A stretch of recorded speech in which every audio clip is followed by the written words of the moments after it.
Can you hear me? Yes. All right.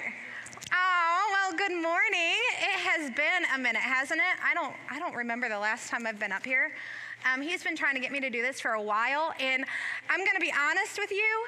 A lot of my life is really busy around this time of the year because of VBS, right? So the idea of dealing with graduations, VBS, all the things on top of preaching a Mother's Day message seems like an absolute nightmare. So when he threw me under the bus today and told me that I was going to be doing this, I was like, okay, Lord, this is all you. So forgive me if I mess up a little bit. My life has been an absolute chaos. But I know that you understand that. Now, to you moms today, first off, can I just say Happy Mother's Day? I mean, my goodness. I see a little one cheering in the back, and I love that. See, Mother's Day, I don't know who started this holiday, but they were not very smart. They put it on a Sunday. Who does that, right? You know, and I sit here and I think, I remember those days. Tom was a young pastor, and I had 3 little ones in tow with no help, and I would try to get here on a Sunday morning. And it was an absolute nightmare. So if you are here today and you made it with your little ones in tow and you don't have poop on you or spit up on you, I applaud you, because, that is a huge accomplishment when you are a young mom. So I understand. So happy Mother's Day. But today I want to talk to you about something, and it's a little bit of something that you guys should understand, because these women are standing here today with their children in tow, and it's called defiant faith. You see, as a young child, I remember my mom. And Mom, if you're listening, I love you. Happy Mother's Day. But I want to give her a little bit of credit here, because I was that kid that was an absolute nightmare on Mother's Day. Well, every day, really, if we're honest. That woman would come into my room and tell me it was time to go to church, to which I would look at her and say, my stomach hurts. I'm not ready to go to church. And she'd be like, too bad, so sad, we're going to church. And it didn't matter if we got to church with 30 minutes or if we got there with 2 minutes left of the message. She dragged me out of bed and took me there just to prove that church was important on a Sunday morning. It didn't matter. She wanted to prove to me what defiant faith looked like, that there was no obstacle that could not be overcome with faith. And I was that obstacle, let me tell you. So I want you to turn to your neighbor and I want you to say defiant. Okay, that's the teacher in me right there. Repetition is key. Okay.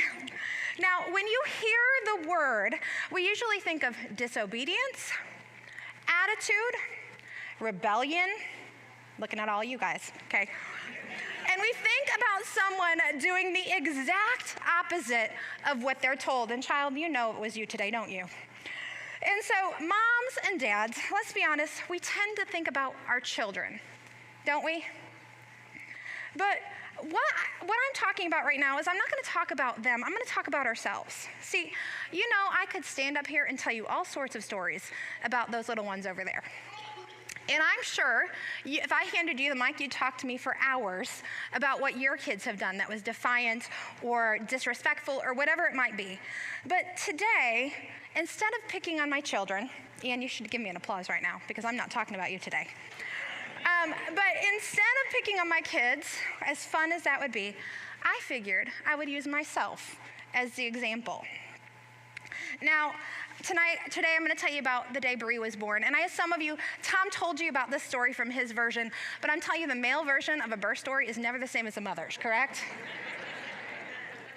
He has no idea. And so on this particular day, it was it was like midnight. I go into labor, my water broke, and we drive to the hospital, and we are expecting child number 3 to come. And I walk through the door, and the guard smiles at me, and Tom and I make it up, and we get up to the maternity ward, and we're in bed. Well, I'm in bed. He's not in bed with me. That'd be weird. Anyway. And so at this point, I know I'm in labor. Now, you women know what it's like to be in labor. There is no mistaking being in labor. Am I correct? And so this midwife looks at me and says, well, honey, I don't think you're in labor.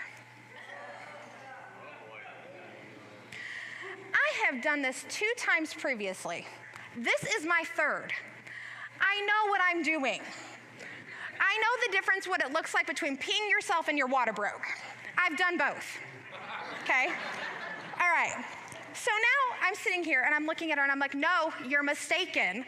My water broke. And she looks at me and she says, well, honey, I'm not seeing any signs of that. Now, I was feeling every contraction. This was not a guess. This wasn't wishful thinking. This was labor and it was happening. But she kept insisting that I could not stay in labor and delivery. And she gave me a couple options. She said, you can walk the hospital or you can go home. Now, we all know that walking the hospital in the middle of the night is not ideal. So I'm sitting here thinking, well, I guess I'm gonna go home. And in the process, she looks at me and she says, here's what I'm gonna do. I'm gonna give you some medicine for the pain. Now, all of you know that when you have been in the hospital and you've had allergic reactions, there is a bright red sticker that anyone, whether you have a medical degree or not, should know that means you have an absolute allergy to. The woman looks at me and she says, I'm gonna give you this medicine. And I look at her and I said, I'm allergic to that. It's right there in your chart. And right about now, I'm questioning where she got her medical degree from. Wouldn't you? And I'm looking at her and I'm like, I am so allergic to that. And she's like, well, honey, I can give you this. To which I snap at her, that's a derivative of the same medication. And she looks at me and she says, well, most people handle it just fine. To which I look at her and I said, well, good for you. I'm not most people. And in this moment, I'm about ready to lose my mind with this lady, to which she says, why don't you just go home and take a Benadryl and you can sleep it off. There is no way on earth that if you have ever given birth to a child that you are going to sleep through labor. At this point, I think I'm about ready to kill her. And Tom gently looks at me and he's like, well, I guess we're gonna go home. And as we're walking out the door, this sweet young nurse, who you can tell has never had a baby in her life because her body is in perfect working order, she looks at me and she's like, I could lose my job for telling you this. Please don't go home. All of us nurses think that you're in labor. And can I just tell you, with more attitude than I would ever like to admit, I looked at that poor little nurse and I shot her death daggers. And I looked at her and I said, well, the midwife says I'm not in labor, so I'm going home. To which we then make it down the stairs, we get in the car, and we start driving home. And Tom, he's a saint, let me just tell you. He puts up with me for about 15 minutes in the car. And so we're driving, and I am gripping the sides of the car door in like honestly, I'm surprised I didn't break it in two because those contractions were so hard. To which he quietly looks at me and he says, honey, I think we better pull over and time these contractions. And you know I fought him every step of the way because I'm unbelievably stubborn. He pulls over anyway, and he looks at me with all the panic in the world. And my husband does not panic very often. And my contractions were not 4 minutes apart. They weren't 5 minutes apart. They were 45 seconds apart. Now, for any of you who've given birth and had a baby, 45 seconds and 15 minutes from the hospital in a minivan is a very dangerous place to be. So Tom, because when things get rough, his go-to is humor.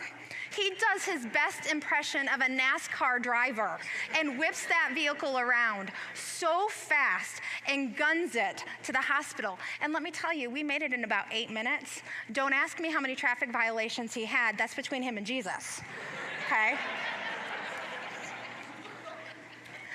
So then we get there, and that same guard that I saw when we walked in the first time that was all smiles, quietly looks at me and says, can I get you a wheelchair? Now, I shot that man a look, and I looked at him and I said, nope. The midwife says I'm not in labor. I'm gonna walk it. And so I did. Down the hall, around the corner, and up 3 flights of stairs. I marched it up those stairs. And about halfway up, I'm gripping the side of the railing and I'm thinking to myself, this is how I go. Stubborn, holding onto a railing in the middle of a hospital, trying to prove a point to a midwife with a degree I don't believe in. And we finally make it, and that nurse that saw me wheels out with this wheelchair. And in this moment, I think I'm delirious because I'm thinking, isn't it great she perfectly just happens to meet me right here, right now with a wheelchair. And she gets me in it, and we get back there, and all of a sudden, this moment turns into absolute chaos. I mean, we barely made it into that room. See, in this moment, the monitors are going off. There's questions, there's people, everything's moving so fast. And in the middle of it, that sweet little nurse had the nerve to ask me what my birth plan was. Birth plan? And I said, well, I had plans for an epidural, don't you judge me. I had planned for an epidural. But today, the plan is survival, and Bree has decided to come on her own right now. And so they don't even get me in the system. The doctor barely has a moment to catch her. But in that moment, everything shifted.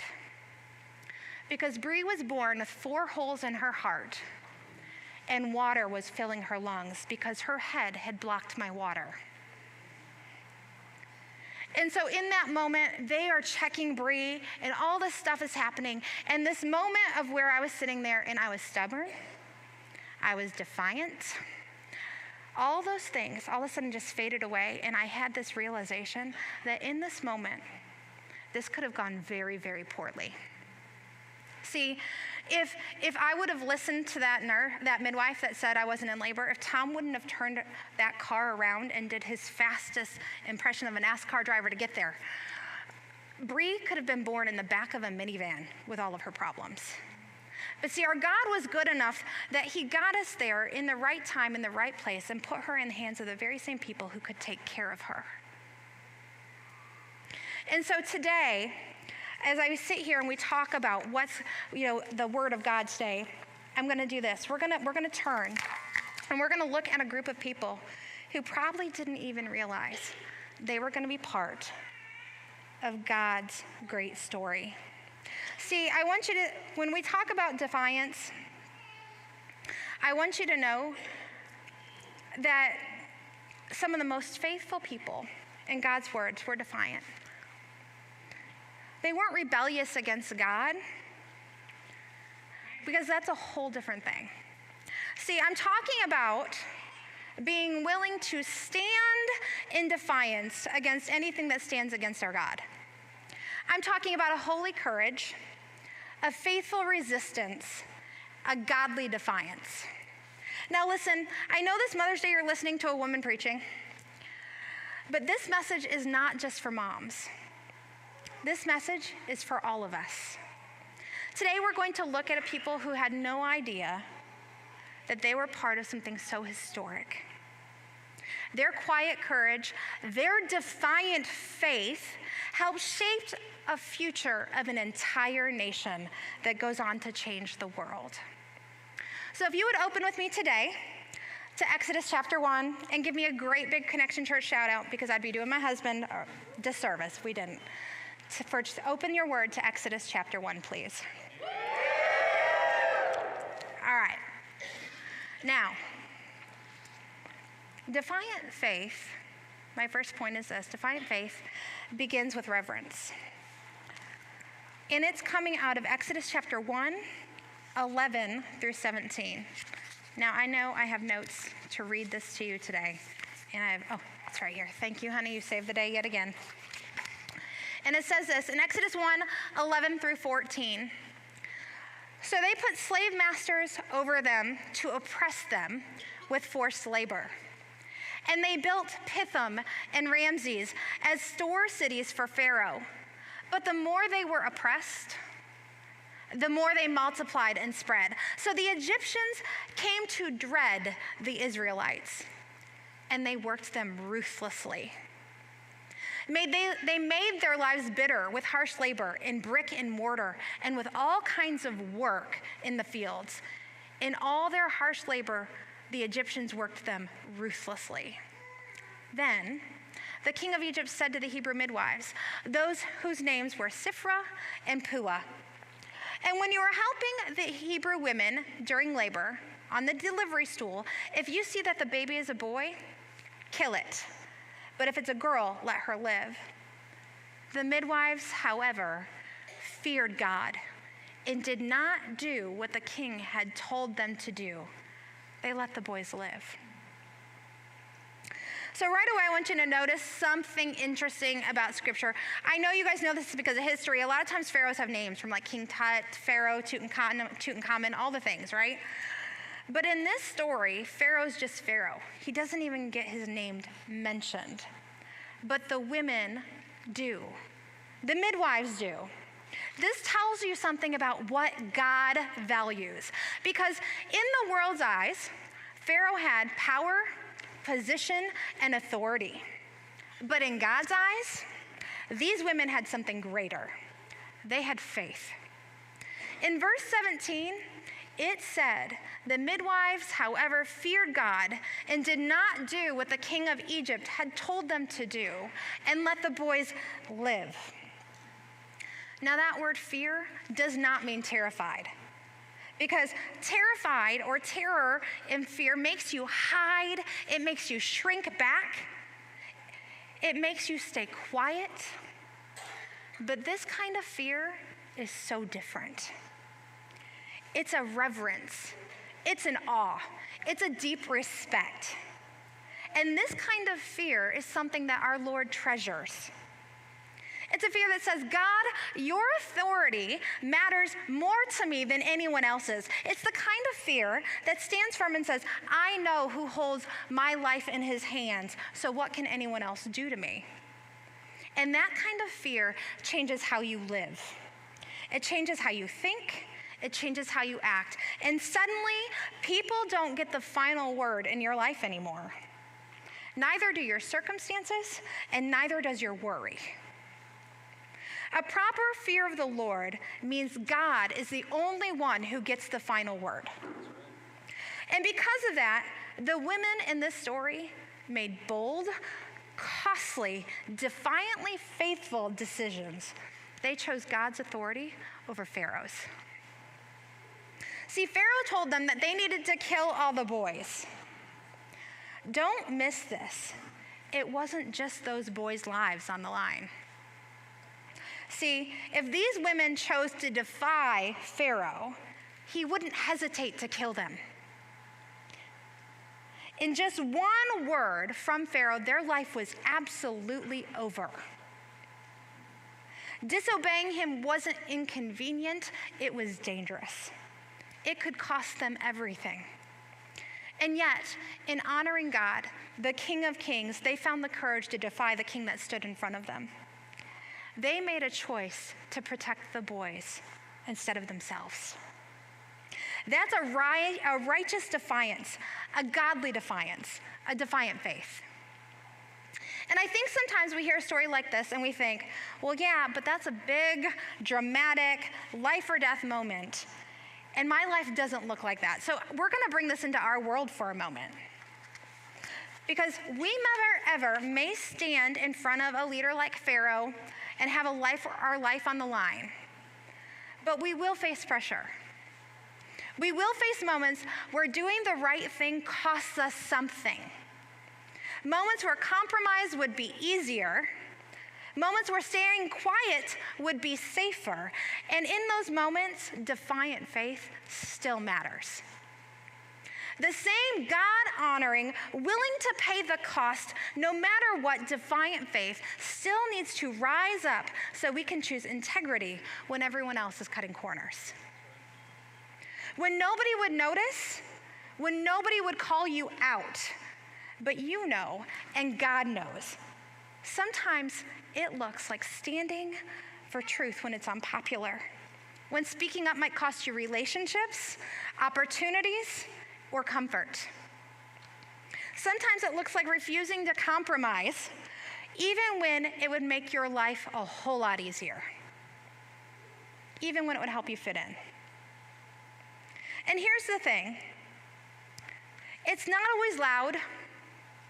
It's not always visible. Often these moments are saved for times when no one is watching and your sacrifice leads to no applause.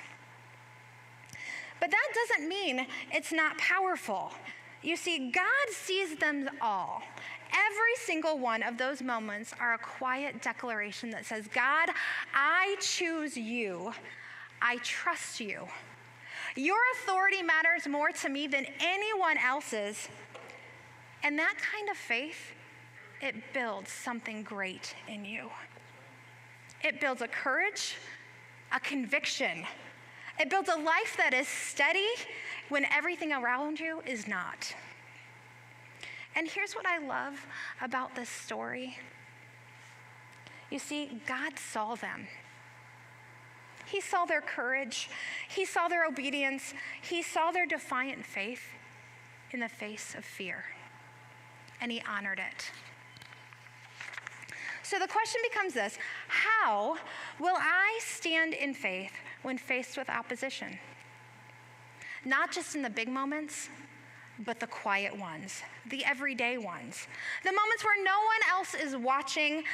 Will I choose what is right and easy? Will I bow to pressure, or will I stand and honor the one true King? Because just like those midwives, we are given daily opportunities to choose who we will honor. And sometimes the most powerful act of faith is simply to stand and refusing to bow. Now, my point number 2 comes out of 18 verse 21. And it says this: Then the king of Egypt summoned the midwives and asked them, "Why have you done this? Why have you let the boys live?" And the midwives answered Pharaoh, "Hebrew women are not like the Egyptian women. They are vigorous and give birth before the midwives arrive." So God was kind to the midwives, and the people increased and became even more numerous. And because the midwives feared God, he gave them families of their own. So here's what I want you to hear today. Defiant faith looks different. See, in 19 it says, "They are not like the Egyptian women." Now, I like that, don't you? I like to know that I stand out. I'm a little different. We all know that. I'm a weirdie. Come on. But people of faith are never called to blend in. God has called us to stand out. And why is that? Because being different from the world points people to a different path, a better path, a God-honoring path, and it also reflects who we belong to. See, I love that because this was not a comfortable or peaceful time in history.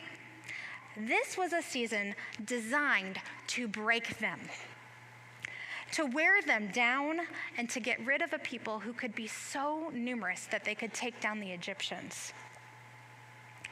And yet, in the middle of all of that, these people are described as strong, full of life, growing and enduring and moving forward. And here's what's amazing. Their strength did not show up after, but in the middle. See, oppression didn't weaken them, it revealed them. It revealed what God had already placed inside of them. Someone needs to hear this today. Just because you're under pressure doesn't mean you're failing. Just because you're feeling distant and different from everyone else around you doesn't mean you did something wrong.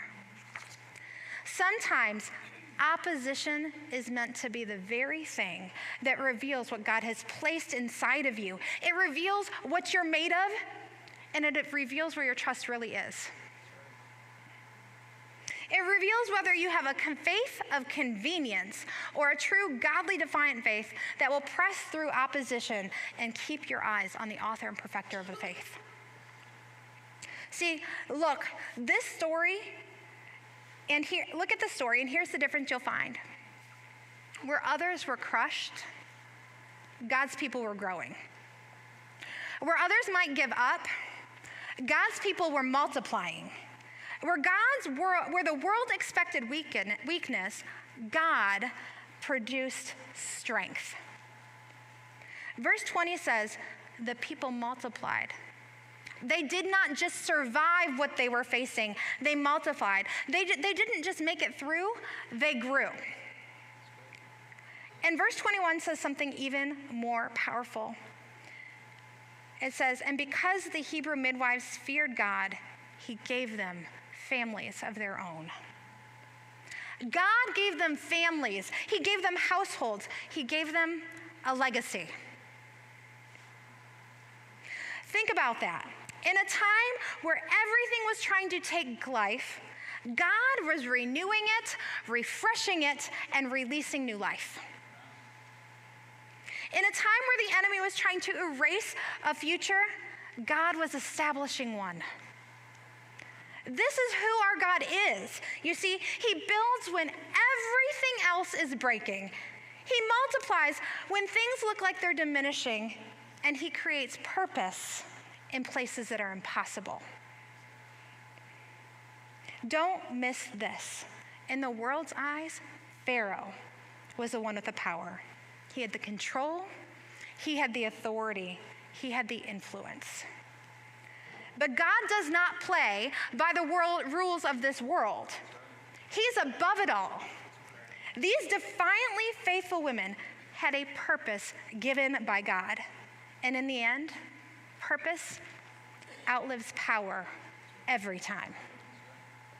See, Pharaoh's name may have carried weight in the moment, but it was the faith of these women that we are still talking about today. Power can demand obedience and control a moment, but purpose inspires a legacy that will echo through the generations. See, moms, dads, grandparents, singles, teenagers, it doesn't matter who you are. Your faith is meant to do the same. So listen, our world thinks it has all of it figured out, doesn't it? It still values power above all else. Money, status, influence, and recognition. But that's not what our God is looking for. See, read your Bible, and you will see 100 times over, God is looking to use and reward faithfulness, obedience, and defiant faith. He's looking at the quiet moments where you choose him again and again. Because some of the most faithful acts are the acts that very well might not get any reward, or get any applause, and might not be seen by everyone else, but will bring you a great reward on the other side. See, no one will applaud it, no one will notice it. And even if the world sees it, chances are they wouldn't understand it. But like I said, God does. So if you feel like what you're doing does not matter, if you feel like your faith is unseen, if you feel like you're standing in a hard place wondering if it's worth it, remember, God does some of his greatest work in the places that everyone else overlooks. Amen? Now, number 3 for us today is defiant faith grows in hidden seasons. Exodus 2:1-2 says, now a man of the tribe of Levi married a Levite woman, and she became pregnant and gave birth to a son. And when she saw that he was a fine child, she hid him for 3 months. Now, as we talk about this, I want you to realize something. A mom hiding a baby for 3 months seems absolutely impossible. I know what it's like to have a baby in church, and my babies could not even make it in church without screaming or crying or having an explosion, and I'd have to make a scene and leave the room. So I can't imagine trying to hide a baby for 3 months. But see, Hebrews 11:23 tells us something.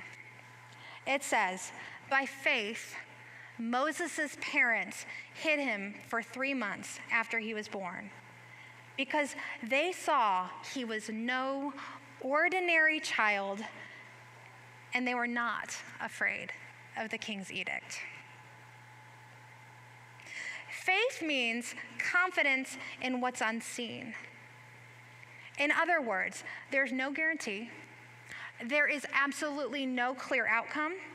There's no visible miracle yet. Just a decision to trust the Lord. So in this season, she builds a basket, and let me tell you, she learned to build that basket from the season of building bricks and mortar. Don't lose sight of that. She builds a basket, she places him in a river, and she lets go. That's faith under pressure. See, faith that releases, faith that acts even when it's afraid, and faith that trusts God with the things it cannot control. But here's what we often miss. Before there was a miracle, there was a hidden season. The unseen moments, the quiet obedience, and the private surrender. See, I know this theme keeps coming up, but it's worth repeating because God does some of his deepest work in the moments that no one else will ever see. We might not always like these moments, but I promise you, this is where faith is refined. Sometimes the fire has to burn hot in our hearts to burn away the impurities. Hidden seasons can be uncomfortable and honestly, very unwanted. But don't rush it. Don't despise it. God is preparing something beautiful. Listen, what God prepares in secret, it's because he desires to present it with perfection. See, what feels like what was waiting was actually shaping. And what was burning was actually refining. God hasn't forgotten you. He's preparing you. Moving and positioning all things behind the scenes for the time of his choosing. You see, I didn't like this season in my life. I went through this very same hidden season. And I almost missed the blessing of the season. That would have been horrible for me to miss this moment of my life. But see, I was at home with my kids, and I would love to say Tom was out living his best life being a youth pastor. He was running around with teenagers playing games, going to events, and I was at home putting my career on hold, changing diapers, and cleaning up puke. This season was really, really hard, and I'm not gonna lie, I was jealous of my husband, and I was resentful. And I took it to the Lord, and I'm like, Lord, I hate this season. And my kids, I loved them. But if you're a mom, you know what it's like to have these bipolar emotions, right? And I sat there, and I went to the Lord with it, and I'm like, Lord, I don't like that I feel this way.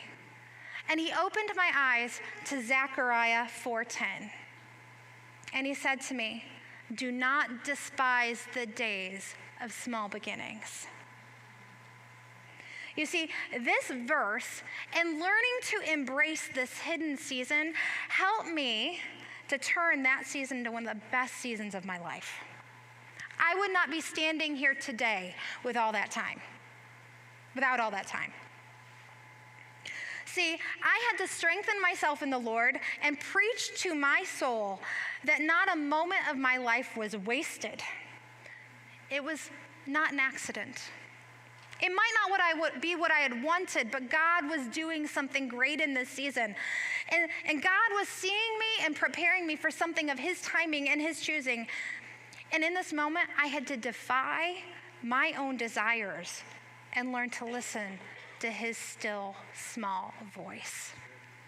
And in that season, that was how I stood for defiant faith. You see, The next point I have is this, and it's point number 4. Defiant faith sees what others don't. In Exodus 2:3-4, it says, "But when she could hide him no longer, she got a papyrus basket for him and coated it with tar and pitch. Then she placed the child in it and put it among the reeds along the bank of the Nile. His sister stood at a distance and watched to see what would happen to him. Then Pharaoh's daughter went down to the Nile to bathe, and her attendants were walking along the riverbank, and she saw the basket among the reeds and sent her female slave to get it. Pharaoh's daughter said to her, 'Take this baby, nurse him for me, and I will pay you.' So the woman took the baby and nursed him. And when the child grew older, she took him back to Pharaoh's daughter, and he became her son. She named him Moses. I drew him from the water." You know, the thing about this point, defiant faith sees what others don't, is that you can't get to the other seasons without going through this one. You have to have reverence for God and be willing to look different. You have to be willing to refine your faith in hidden seasons, or you won't see what others don't. See, the Lord has shown me so many things about myself in those quiet seasons. He showed me things about my kids, about areas I didn't even realize needed attention.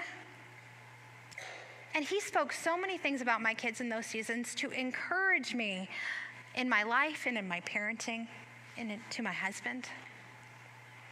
And one thing in this season that God specifically spoke to me about was Bree. Now, the Lord has spoken to me about my other kids, and I could tell you that, and we'll save that for another day. But the Lord spoke to me specifically about Bree, and it came at a moment that Bree wasn't even here yet. I was like super pregnant with her. Now, as I said, Bree was like a gigantic surprise to Tom and I. Like, we were not planning on having any more children when she came along. And you might wonder how she could be such a surprise if Tom and I actually know about the birds and the bees, okay?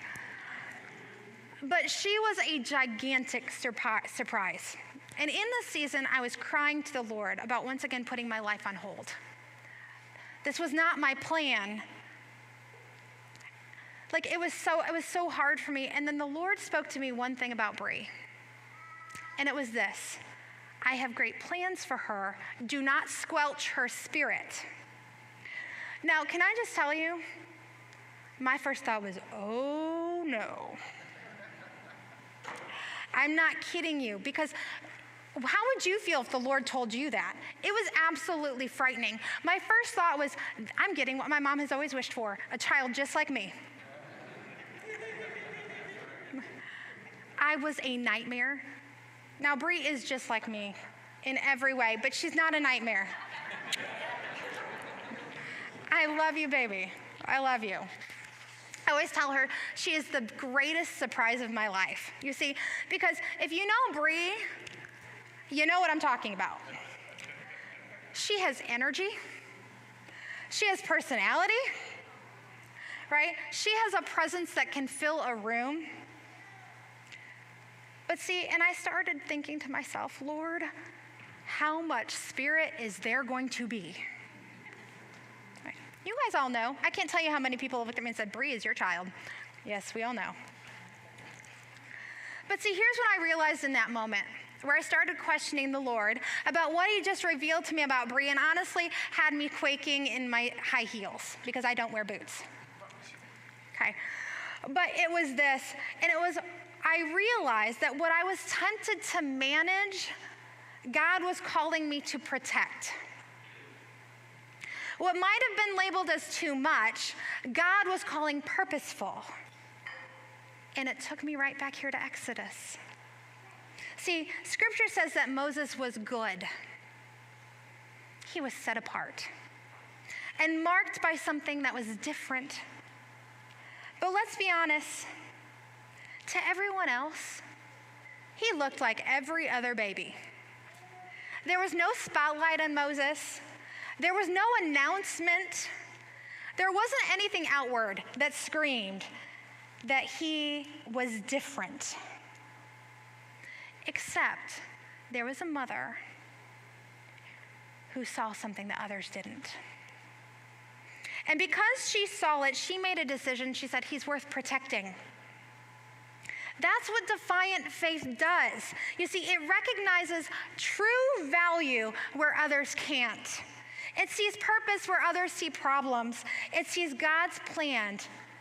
It sees God's plan where others demand proof. And can I say this? Not everyone will understand what God shows you about your life or your children, and not everyone will see what you do. Some people will mislabel it, they will correct it, they will even suggest that it's a problem. But when God opens your eyes, you have a responsibility to nurture it, to guard it, to develop, and to refuse to let fear or opinions crush it. Because what looks ordinary to others is often extraordinary in the hands of our God. And sometimes the very thing that feels like a lot is actually the very thing that God will use. See, it was the same for Moses' mother. She didn't get all the details. She didn't know how it was going to unfold, but she knew she had a role to protect what others couldn't see. The same is true for us. A person of defiant faith sees what others don't. We look with eyes of faith, not outward appearance. We don't just see what is. We believe for God for what could be, and by faith choose to protect it. So, all right. I've given you a few things that I identified defiant faith today. But I'm going to move towards to wrapping this up because, as my husband says, you guys are hungry for lunch. But I'm going to ask you this question. How many of you out here are country music lovers? Come on, don't be embarrassed. Raise your hand. Show me that I am not alone as a country music lover. Clay Wheeler, you raise that hand high and dry. Like, wave it at me. I know you love country music. The older stuff. Ugh. So anyway, there's this artist, and his name is Rodney Atkins. Has anybody heard of him? He came out with a song about the same time that Ian was probably, I know, somewhere between 2 and 4. And he had the cutest song in the whole wide world. And it was, I don't know if you've ever heard it, but it's a song about a little boy that starts picking up all of his dad's habits. The good ones, the funny ones, and the habits dad didn't even know he had. But see, there's this line, and it goes something like this. It says, "I've been watching you, Dad. Ain't that cool? I'm your buckaroo. I want to be like you." See, that line is so sweet. It's a powerful line, but it's convicting. Because what it reminds me of is something simple and powerful. It's that someone is always watching. See, and it takes us right back here, where Moses' sister stands at a distance watching. And this is a powerful moment because it reminds us that someone is always watching.